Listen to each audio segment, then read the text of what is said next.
Hi everyone, I'm Megan, and welcome to Wordcrash, the game show where questionable plots compete for your vote to win a place in the Wordcrash Hall of Infamy.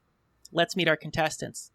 First, a fantasy and science fiction author with cyberpunk sensibilities, co-creator of Writer in Motion, and author of both Bloodflower and the Hidden Flame Artifact series, please welcome back to the show, KJ Harrowick. Kenora, and hello. Next, a veteran of the commercial film industry, she's written fiction, nonfiction, and even dabbled in musicals, the host of the Emerging Writers podcast series, please welcome Kasey Rogers. Hi, everyone. Well, nothing left to do but get to it. Let's play Wordcrash. Perspective is a funny thing, and today we're flipping everything upside down. It's the heroes you know and love, but they're the villain. KJ, who's the villain this time? Matt Damon's character in The Adjustment Bureau. Okay. Matt Damon is a villain. Not something we see often, but something we probably should. In the movie, he is the romantic lead. He is the hero. Mm-hmm. But watching it, I started to wonder if maybe he or the love interest is the villain. Well, one, politician. And he's a little too charming for a politician. Always got to be suspect of a charming politician. Young, handsome, and you kind of got to wonder what's behind the smile, beside the loneliness. And the deeper you get into the movie, the more you realize that this enemy faction that he's running against, they don't want to give him time with the woman that he loves. Mm-hmm. And you got to start asking yourself, why? Are they really a bad faction? Are they a helpful faction? What has he done wrong that he needs to go on a different course? Okay. And so now that he's the villain, what direction is he going? As the villain, it's really about the self. There's a phrase that says every villain is the hero of their own story. Mm-hmm. So to him, he just wants to be with this woman that he met. He finds her charming and beautiful, and there's a connection there, a very deep connection. But the powers that be, or the Adjustment Bureau, they do not want him to have this woman. Mm-hmm. So that's when you start asking why. What is it that he's done? What is it that he's not done? What is it that happens when he has a relationship with this woman? How does that change the way this bureau is attempting to help sort of watch humanity mature and grow to a point where they don't have to be a part of their world anymore?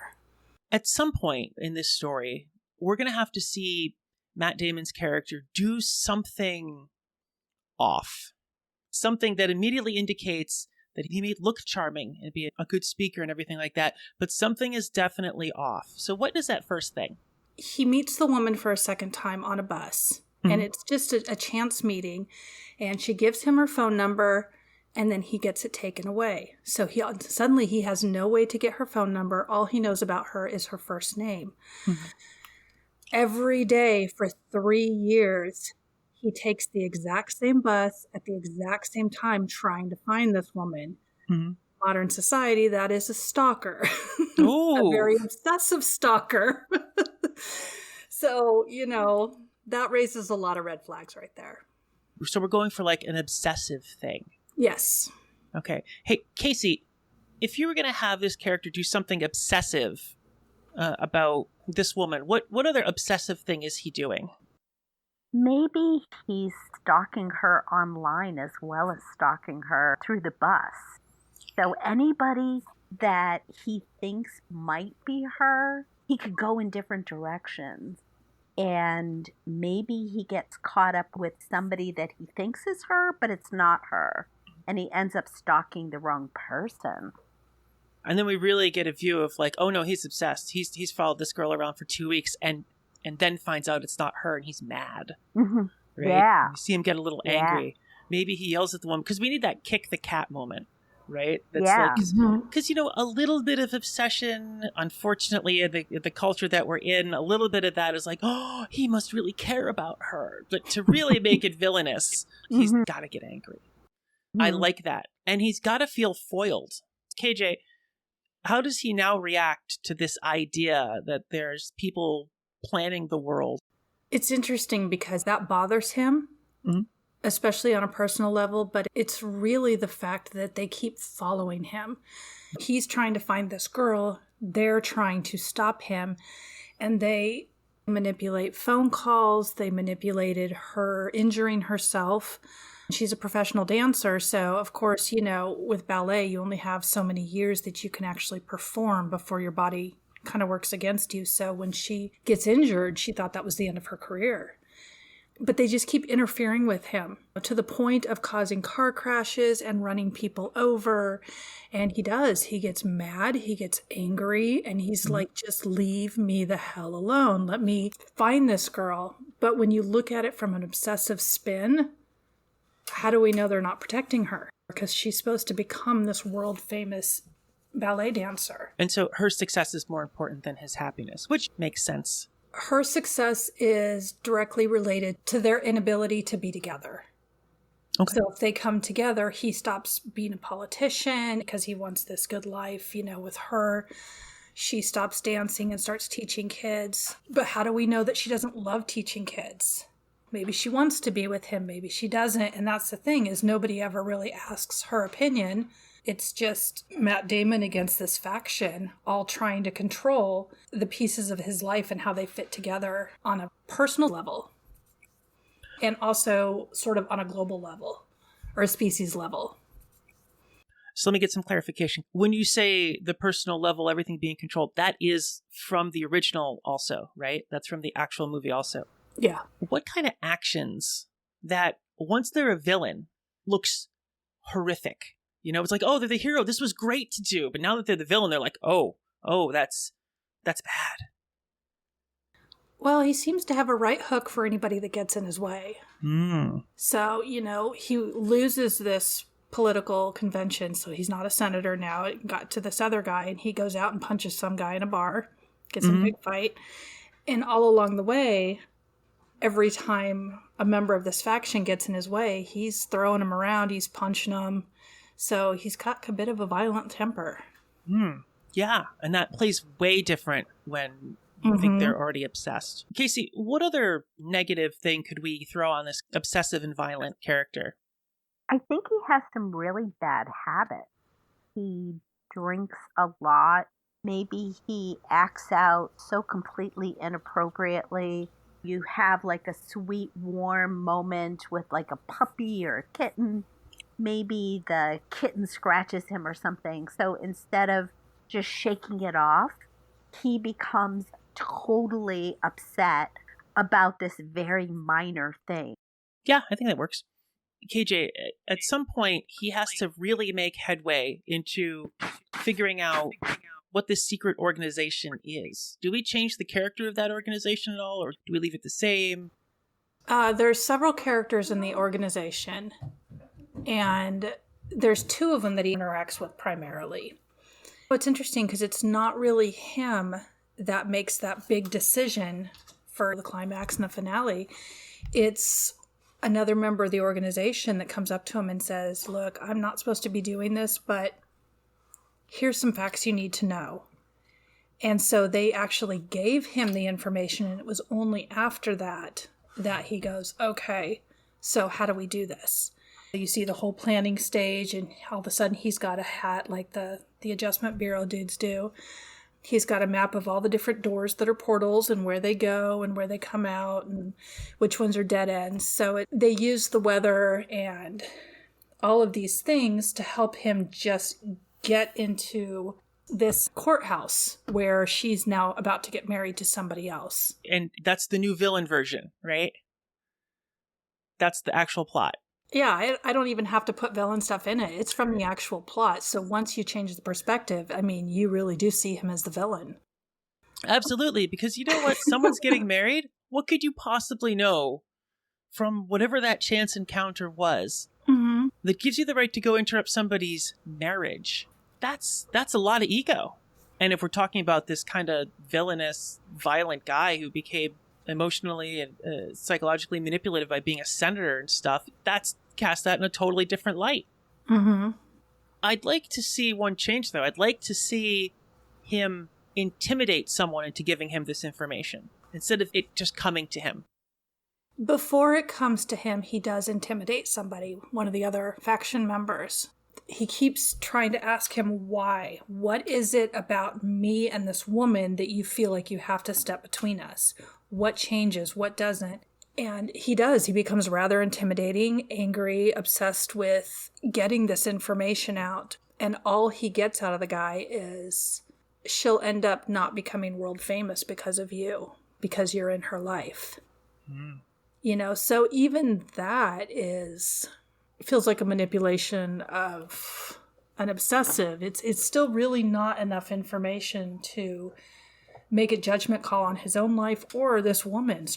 Yeah, it's already dark. It's already problematic. Like, even thinking about this plot. I really want you to watch it because it is a good movie.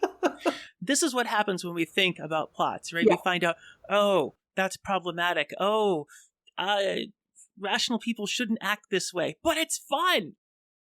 KJ, how does this actually end? I know you want me to watch it, but we got to do this. How does it end? And is that the same ending we want if he's the villain? Well, in the end, he gets the girl. She goes along with him for the ride. And the guy that's basically running the plan, he decides to change it.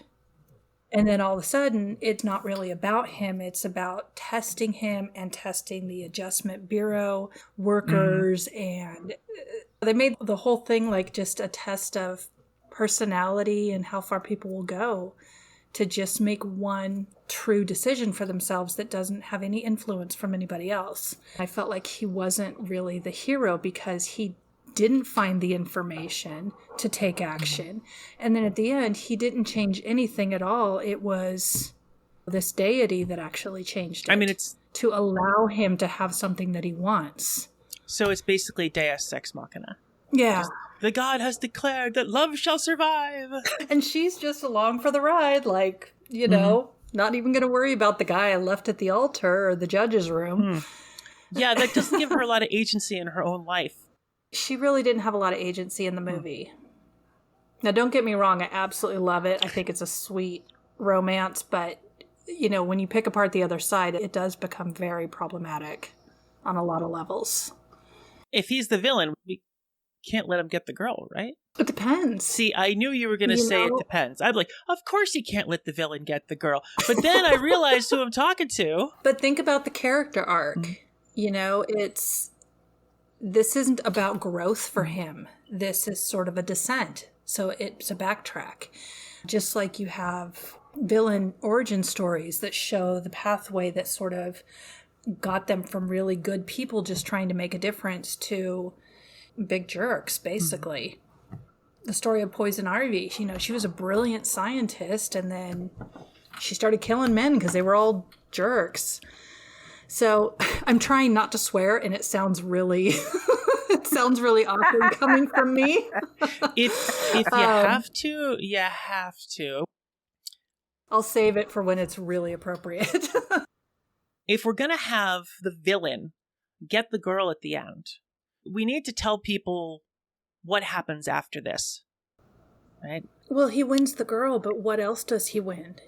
He's ignoring his campaign for political race. Even if he won that, who's to say he's not going to turn out like every other politician? Self-absorbed, obsessed asshole, well, basically. Why don't we just go whole hog on that and say he marries her, but this experience makes him basically a megalomaniac. Then he becomes president, and then he wields power, and then there's a war or something. And you just know that this whole experience has made him terrible, and he should never have had it. And if he's that obsessed with being with her when he barely knows her, what's going to happen when it's 5-10 years down the road? They're in marriage, they've got kids, and she's still dancing. And when she dances, it's not alone. She's got partners and, she has other men's hands all over her. Who's not to say he's going to completely go off his rails there. Absolutely. Kasey, if you're going to put a twist at the end of this to spice it up a bit, what twist would you put at the end? I would do something about her identity and maybe he's actually married her twin sister. Ooh. In the end, he can't really beat them. They just have to make him think that he won. Yeah. You know, she's got an identical twin sister, and the entire time that he's been married to this woman, he really isn't married to her. And it just proves that it wasn't really about her. It was about his desire to possess her. And who knows, maybe this entity that's making everything happen is a malevolent entity and has done this strictly to push him over the edge because they want the world to fall apart. It's time for Secret Sauce, where our authors share a tip or technique they use to keep the creative juices flowing. Kasey, what's your tip or trick? I have a technique that I learned about recently, and it's called the care package. And it's when you're trying to develop a character that is complex, but you want your reader to understand and care about the character. But you give them a situation that the readers are going to react to emotionally and give your character kind of the benefit of the doubt. So you can have a character that kind of is veering off and might not seem very likable, but because you've established something about them in the very beginning that shows rather than tells your reader that they are really a good character, it helped to break up some of the maybe negative aspects of your character. Okay, can you give me an example? One of the things that I had to do when I wrote my memoir was I didn't want my husband, who is in the memoir, to come across as a total jerk. Because he wasn't. Even though some of the things that happened would paint him that way. So I tried to find moments that could be categorized as care packages when he was interacting with other people that showed the compassionate side. And one of the things that I had was years ago when we had a home in Pennsylvania, we found 4 kittens in the backyard. And one of the most endearing things was he wasn't a big cat person, but, you know, he spent hours helping me feed these little tiny kittens with bottles that were just so tiny to keep them alive. So showing somebody as being caring as opposed to telling your reader about that gives the reader a better understanding of the whole of the character rather than making them kind of a flat character. So this is all about establishing that a character cares about things, or establishing why a reader should care about the character? I think it's a little bit of both. It's about showing that the character that you're writing about is multidimensional and that they have the capacity to care about things, and that gives you permission to care about them. I like it. Yeah. One thing, you know, in my book, it's amazing to me the characters that some people decide to latch onto, because I have, you know, I personally have very clear ideas about who the hero is, who the villain is, which perspective is objectively the correct one, because I know what's going on in the world.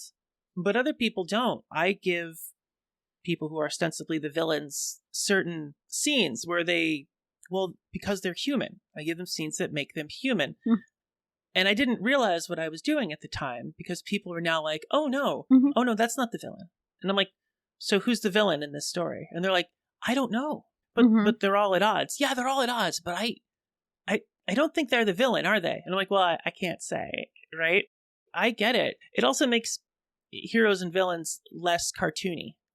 It's not a shorthand for a person, because you need something to fill the plot. It becomes a character that has motivations that acts. Yeah. Cool. Exactly. KJ, have you ever used anything like that? Yeah. I had said earlier, every villain is the hero of their own story.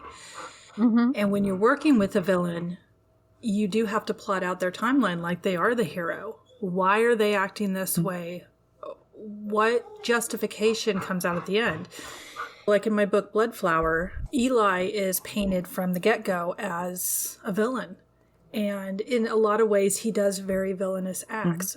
But at the end of the day, he's really trying to honor his brother's memory. You know, he lost his brother when he was too young, and his life was ripped away and transformed into something he hates. And he still sort of wants to get revenge or some kind of vengeance for his brother, to say, I don't care what happened. What you did was wrong because it robbed me of this entire life I could have had. And instead, now I'm trapped under this dictatorship. I'm in this military unit I don't want to be a part of. So you really do have to paint them as the hero and go, okay, at the end of the day, at the end of the story, how could I make the reader kind of question, okay, really, who is the villain here? Because they both have good and bad traits. It's just the story's told from different perspectives, and you have to kind of pick a side. KJ, what's your tip or trick to stay creative? Honestly, I like taking time away from writing and watching TV shows, movies, reading in other mediums, and seeing what the plots really look like. When you're writing your story and you're thinking about structure and you're thinking about, okay, there's certain beats that I gotta hit, but are they justified the way that I've spun them? If you start really looking at other mediums, you can spot when romantics meet each other. You can spot hooks, especially on TV shows. They're always trying to do a hook. And honestly, the best that I've seen is The Flight Attendant. If anybody hasn't seen it, it's a great show.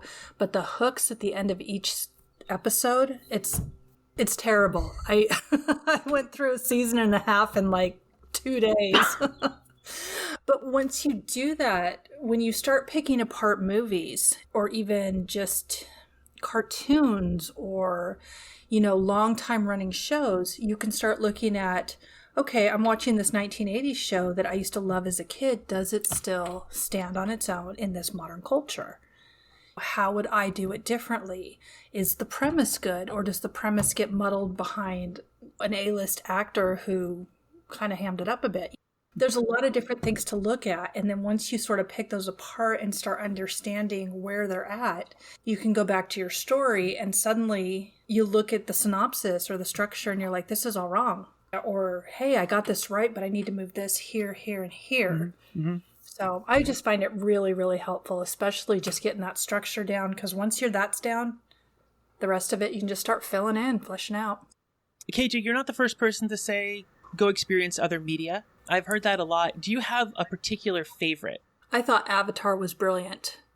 Not just because it was a true science fantasy, and James Cameron always does excellent work, but even after I'd seen it a few times and then I'd really learned a craft as a writer, I went back and watched it again, and all of a sudden it was like I could see all those threads that the author was pulling.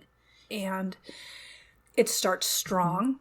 You're inside the head of the main character. You see him waking up from hypersleep, so you know they're in space. And it's just every little step along the way. It starts with a small battle. It's very personal. He just wants to wake up, and then he wants to get on the planet, and then he has to go through orientation.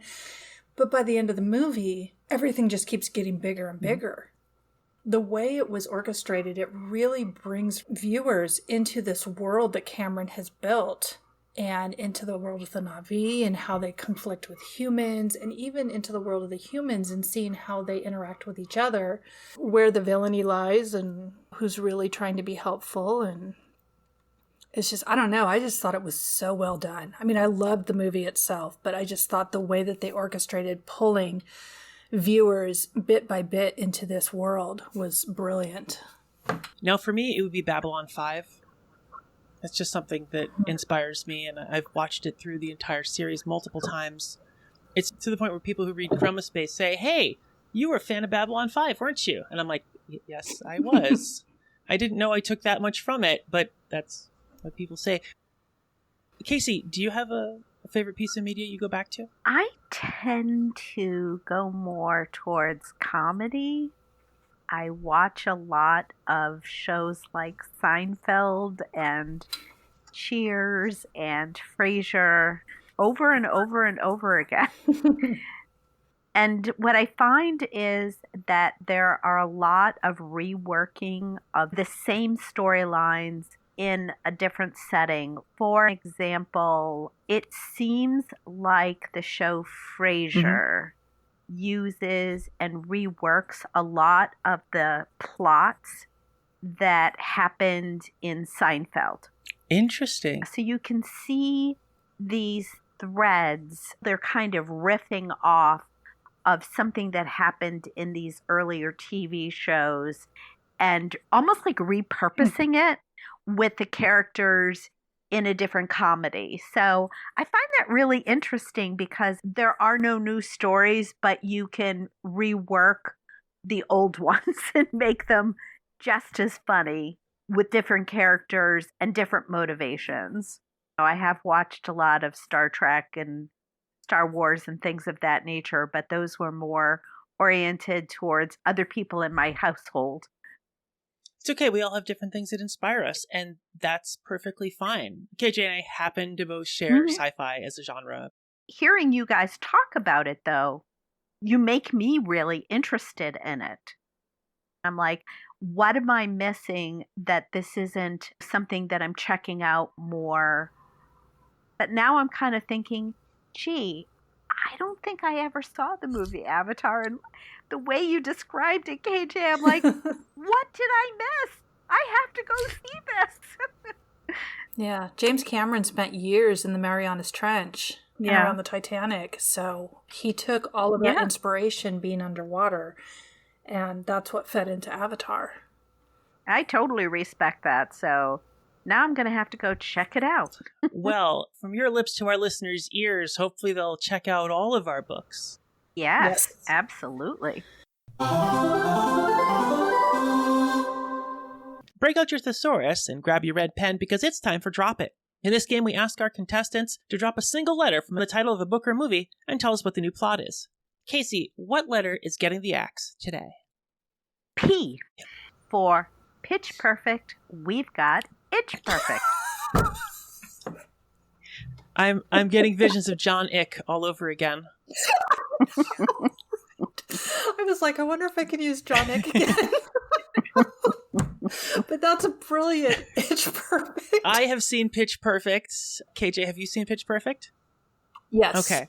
I'm going to assume that the people at home have seen Pitch Perfect too, because it was pretty huge. So we don't need any explanation. Kasey, what? Why are they itching? So the a cappella group get on the bus to go to a concert and they break down. And they have no place to use the restroom. So they must go into the woods. Oh, no. And unfortunately, there's a lot of poison ivy. And they find themselves trying to relieve all these itches and perform at the same time. So they become very creative in their dance moves and the way that they're choreographing things to satisfy these problems in a very creative way. Okay. So they're still singing and they still have this competition to do. How does this itchiness change how they get to the concert? Well, the bus driver can barely contain himself because he gets the worst case of poison ivy. So does that mean somebody else has to drive? I think that the perfect candidate would be Fat Amy. Okay. The character Fat Amy takes control because she's the only one that didn't go into the woods.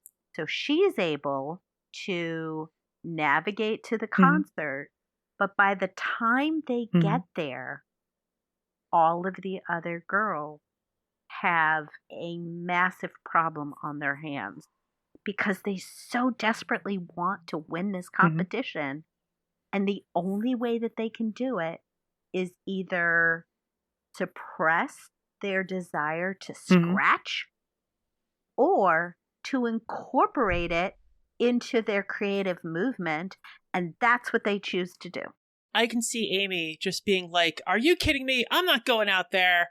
And decides to do something that everyone else thinks is so gross. What do you mean? That's a rock over there. People can see you. I don't care. I'm not going to the woods. And she turns out to be right. I remember from Pitch Perfect, there was a lot of drama around the choreography. They had a lot of snooty choreographers with their jazz hands, right? That was jazz hands?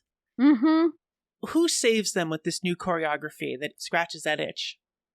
I think it's the one that's so quiet. And I think she saves everyone because she has a tendency to be more expressive, to compensate for her inability to verbalize things. Maybe she's the one that gives them insight about how they can incorporate their itchy choreography, satisfying the scratch, over the top stuff, but make it seem like it's part of the show. Now, everyone's going to have all these like red and itchy, blotchy skin everywhere. They're not going to look great. I almost see a makeup scene where they're trying to cover it all with makeup and they just come out looking orange because they bought like a giant tub of concealer. How do I look? And they're like a pumpkin. KJ, what other scene could you see with them trying to deal with the itch? My first question was, okay, who in this group is allergic to poison ivy? Because I can tell you right now, if you have somebody with an allergic reaction to it, they're going to swell up like a balloon.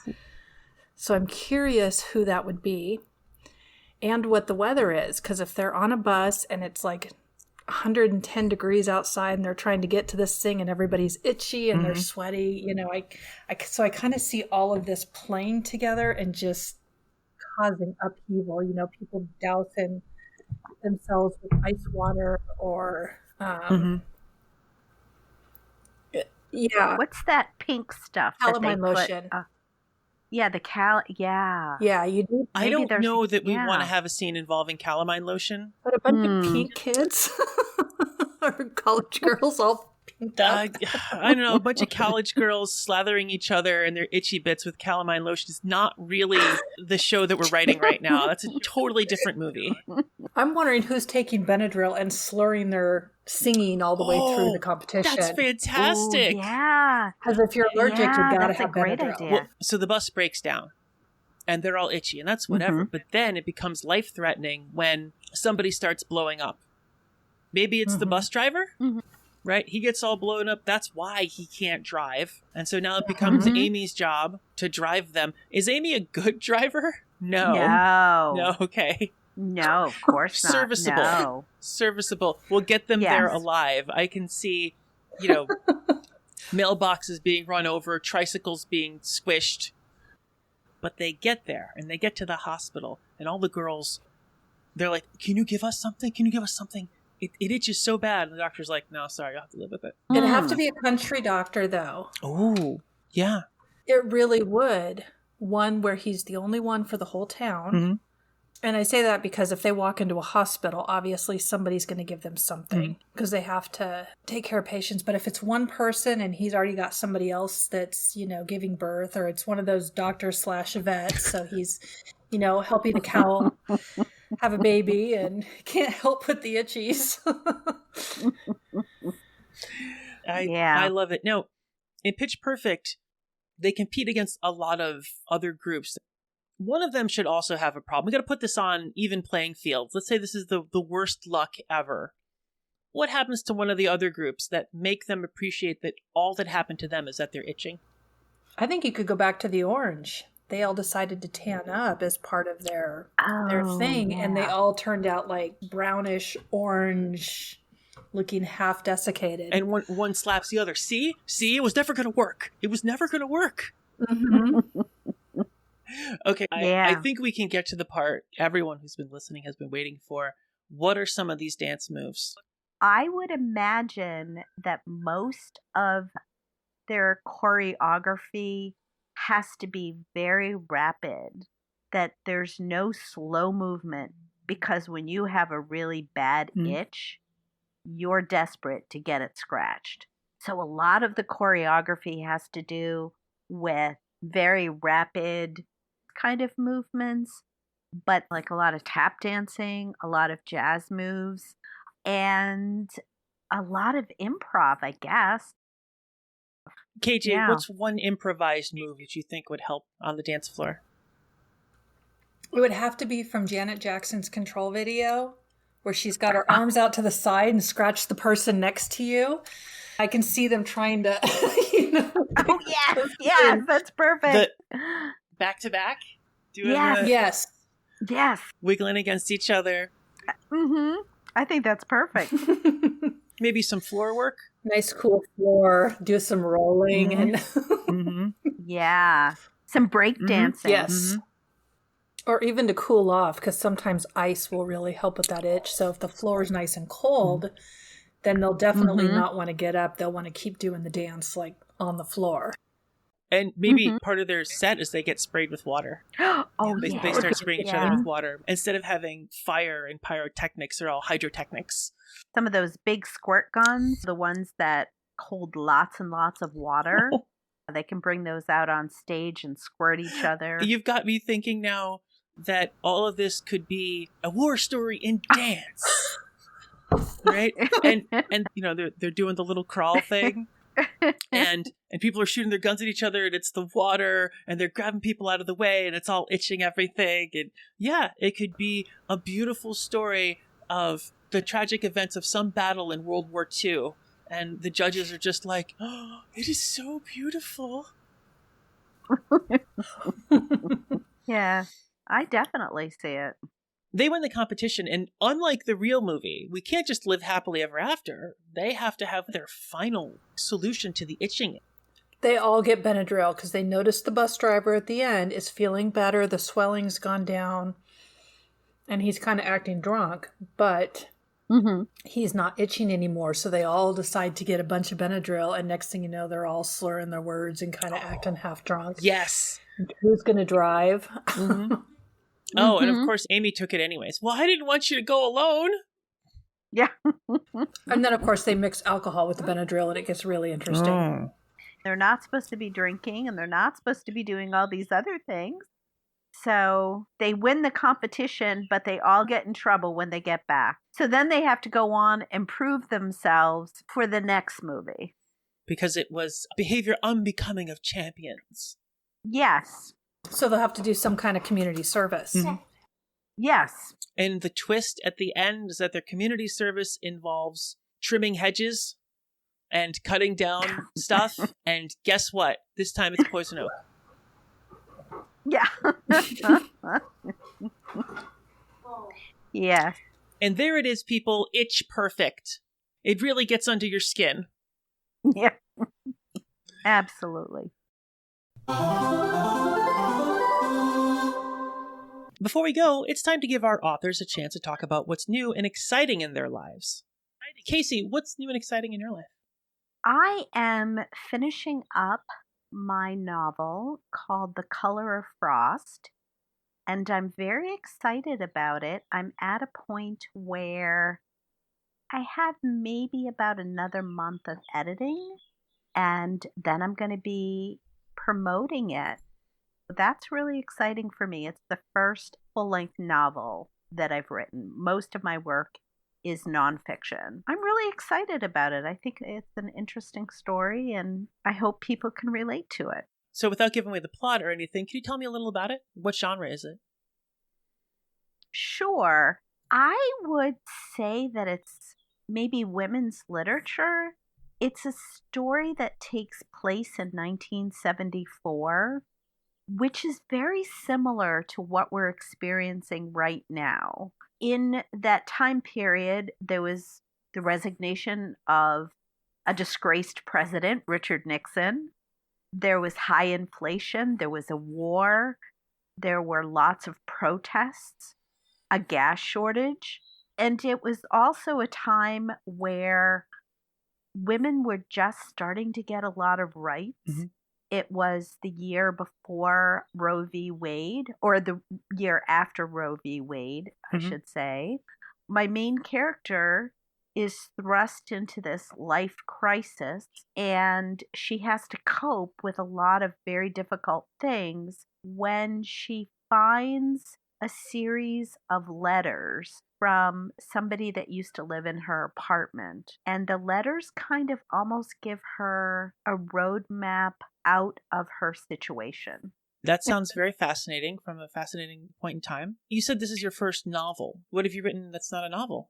I wrote a memoir called Our Better Selves, From Secrets and Lies to Healing and Forgiveness. The main theme of the memoir is about how I had to cope with a devastating situation that taught me a lot about self-love and caring for somebody that was very ill. About 10 years ago, my husband became very ill, and I had to care for him.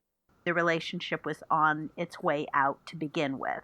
And it also deals with a lot of very difficult issues, one of which was experiencing a lot of financial abuse, verbal abuse, gaslighting, those kinds of things, and finding it within myself to care for the man that I had been married to for 25 years as he went through this very, very devastating illness. And that was my first full-length book, published by Indies United in 2021 in April of last year. Well, it sounds like it's a very powerful story and definitely something that needs to be written about. Thank you. I'm very proud of it. It was a work that was very difficult to write, but so many of the people that have read it, they can relate to the story on a level that I never expected, because a lot of the people have experienced maybe not identical things to what I experienced, but they've experienced similar aspects of what I went through, and it's helped them confront their own situations and try to heal from it. Now, just a quick minute, if we could go back to The Color of Frost. So would you say this is a period piece or historical fiction? It's hard to think of it as a historic piece because it's 50 years ago, but in some ways, yeah, I think it is. It was a very different time period, even though there were a lot of similarities, and mainly because women did not have the same rights that they have now.